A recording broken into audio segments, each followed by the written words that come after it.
Les mots d'amour. Ti amo. Et toi, c'est quoi tes langages J'ai tellement d'amour pour toi et pour tous les gens auxquels je tiens. Bien sûr que j'ai assez confiance en toi pour te confier mon chat. J'aime beaucoup trop me perdre dans tes yeux. Je t'aime tout autant que j'aime Tu veux un câlin? Je t'aime très très fort. J'aime t'écouter parler des choses que tu aimes, parce que si ça fait partie de toi, c'est important pour moi. Parce qu'en ce moment, le monde est ravagé par la haine et la désolation, parce que celles et ceux qui aiment, qui ont aimé et qui aimeront dans la forme qu'ils et elles auront décidé d'aimer, laissent une trace. Parlez-moi d'amour, un podcast réalisé par Nausicaa Gloris avec l'aide précieuse de Westrack Radio. Je m'appelle Eldrid, j'ai 28 ans, presque. Je suis une femme trans et non-binaire et lesbienne et polyamoureuse. Oui, j'ai pas choisi de jouer en mode facile. Moi, l'amour, c'est pas simple. Déjà, en tant que personne trans, dans une société queerphobe, en tant que lesbienne, dans une société queerphobe, en tant que femme, dans une société misogyne, en tant que personne hypersexuelle, donc avec une libido extrêmement élevée et très facile pour les gens dans le spectre de mon orientation, et puis l'impact que peut avoir la neurodivergence et les traumas sur comment je relationne avec les gens. Parce que je pense qu'un des trucs les plus compliqués et que j'ai appris que récemment à comprendre et à analyser, c'était vraiment faire la différence entre la stricte attirance sexuelle, qui est pour moi du coup excessivement facile, et le véritable sentiment amoureux. Il y a des fois, je le sais très très vite. Ça m'est arrivé dans ma vie d'avoir 2 coups de foudre. Le premier, j'avais 17 ans, et le second, j'en avais 24, à peu près, juste avant mes 24 ans. Et là, ça a été l'évidence tout de suite. Ça a été vraiment le second, ça s'est fait en 5 heures.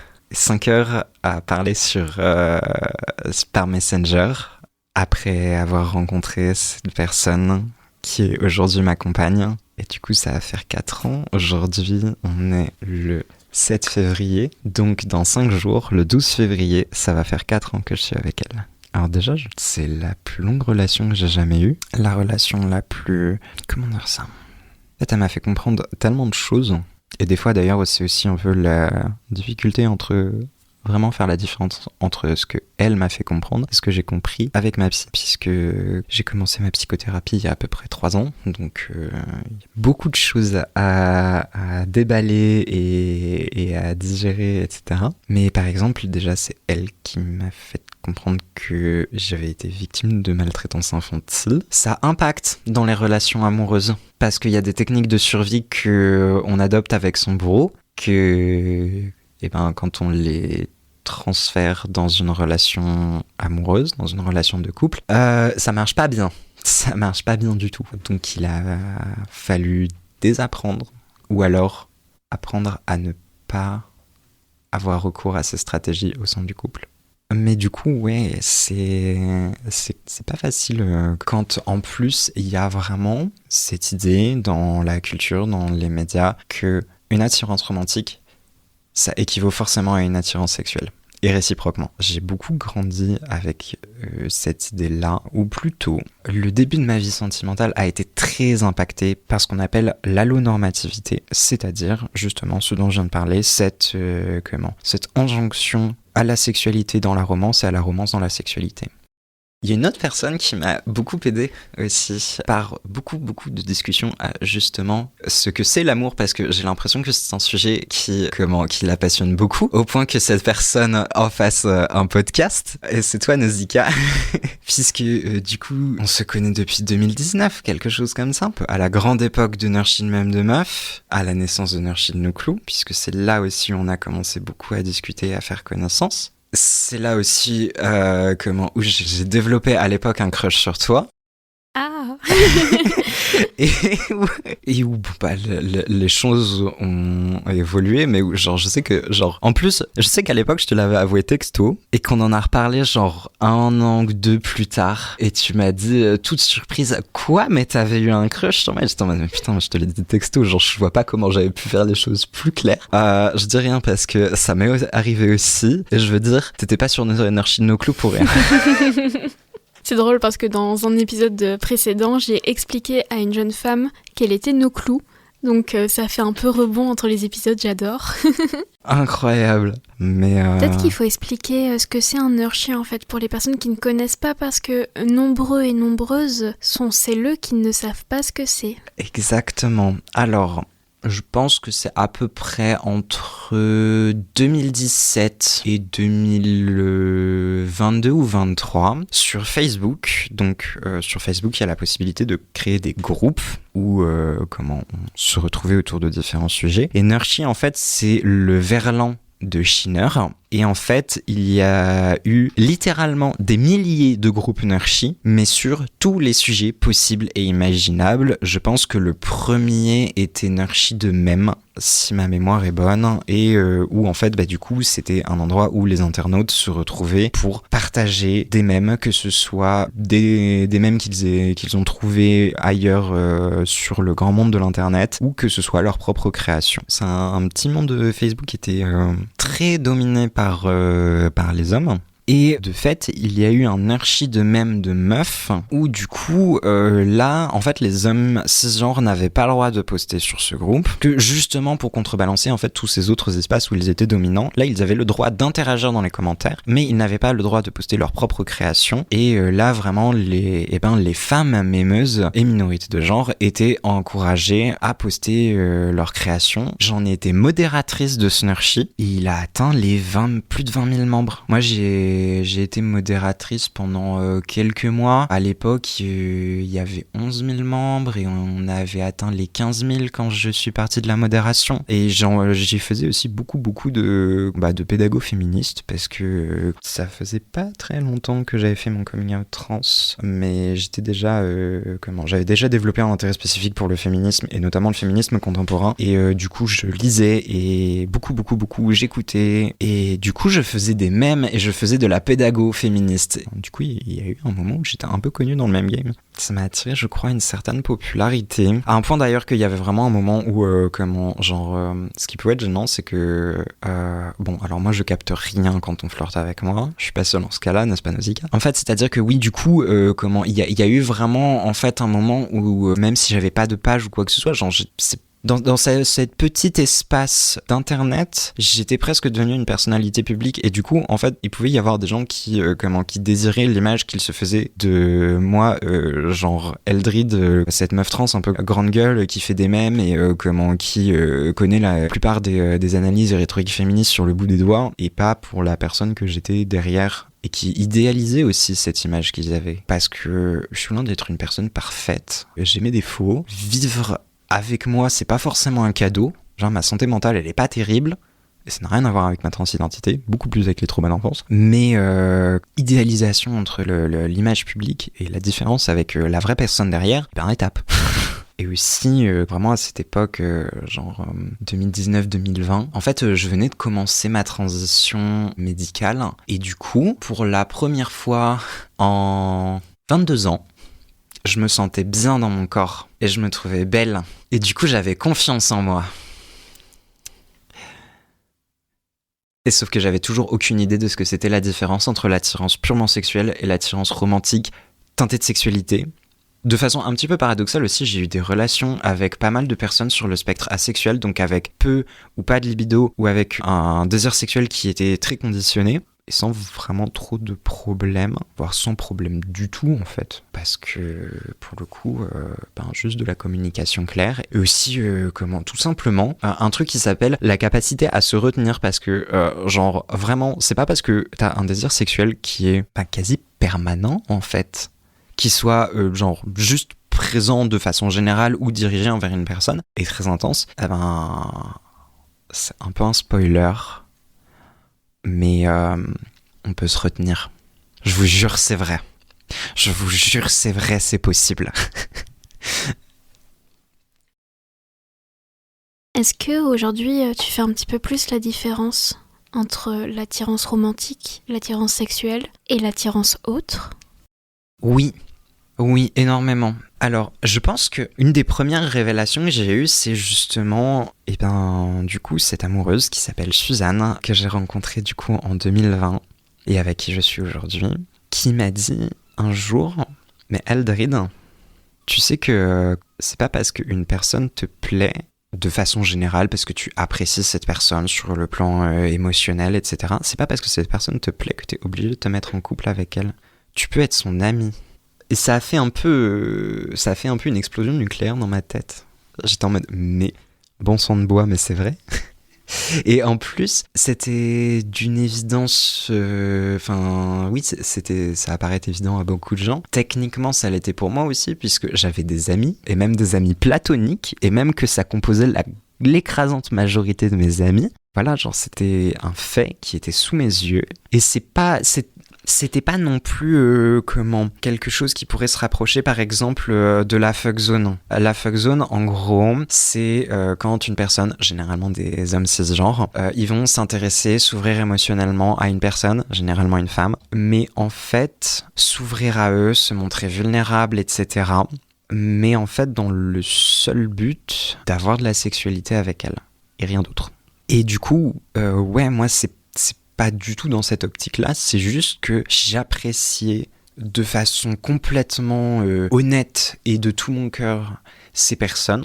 Ma perception a été justement floutée par l'hypersexualité et par le manque justement de clairvoyance et le manque de conscience de toutes les nuances d'amour. Et aujourd'hui, je fais vraiment ces différences parce que même... sur un plan qui n'est absolument pas censé impliquer de la sexualité, l'amour familial. J'ai de l'amour pour ma mère, pour mon père, pour mes frères. Et pourtant, c'est de l'amour.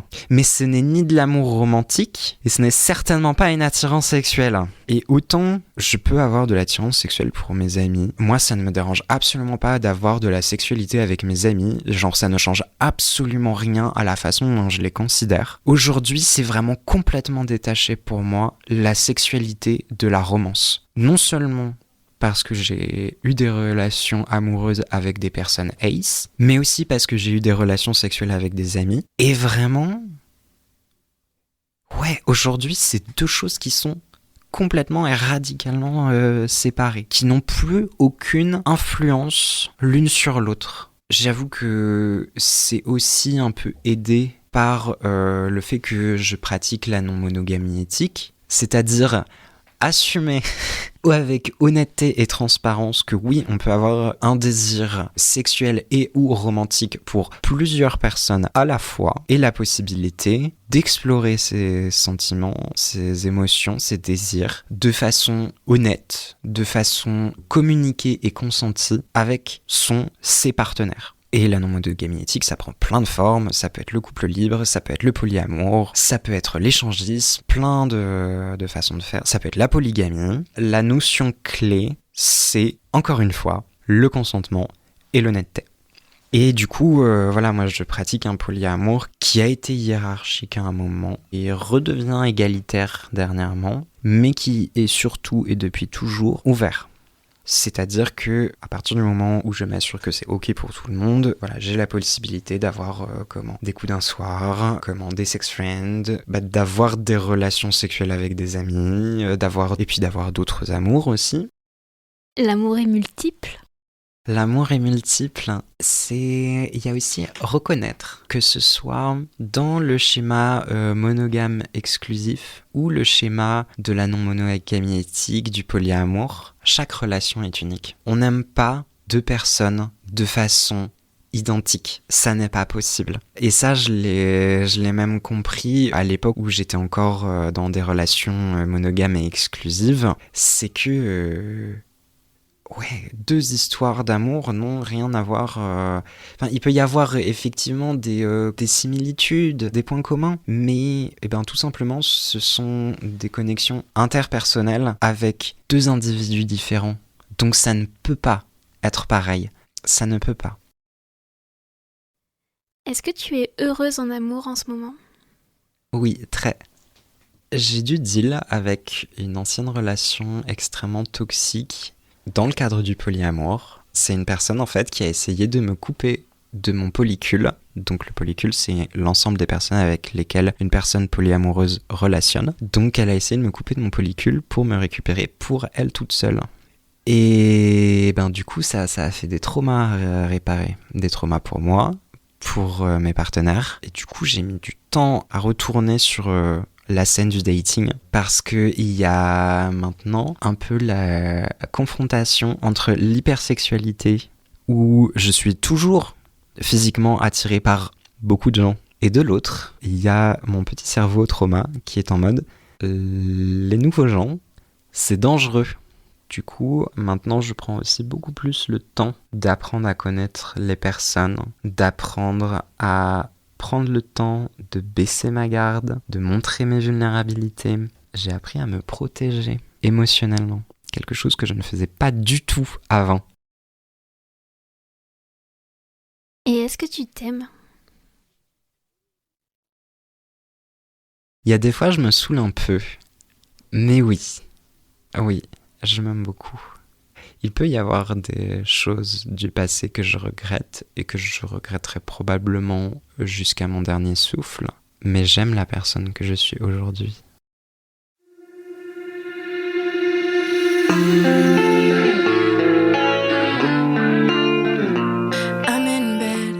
Vous venez d'écouter le 52e épisode du podcast Parlez-moi d'amour, en compagnie d'Eldrid, 28 ans, saltimbanque. La chanson que vous êtes en train d'écouter a été choisie par Eldrid et il s'agit de Somebody I Fuck Once de Zolita. Si vous aussi vous voulez parler d'amour en ma compagnie, n'hésitez surtout pas à m'écrire à l'adresse nausicaa@west-track.com ou sur Instagram sur le compte Nausicaa Farnahom. Parlez-moi d'amour, un podcast réalisé par Nausicaa Glory.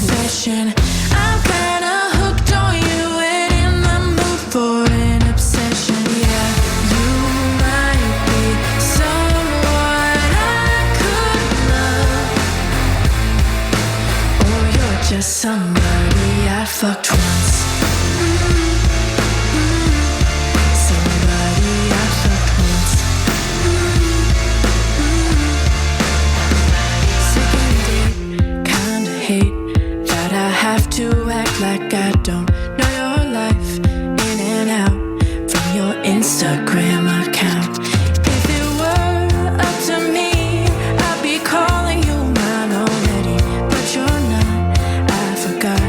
Did you ask me something? I'm so lost, don't know what to say.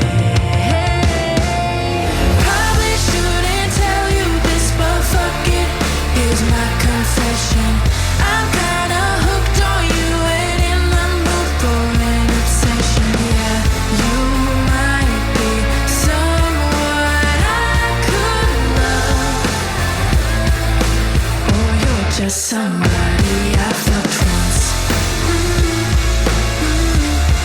Somebody I fucked once.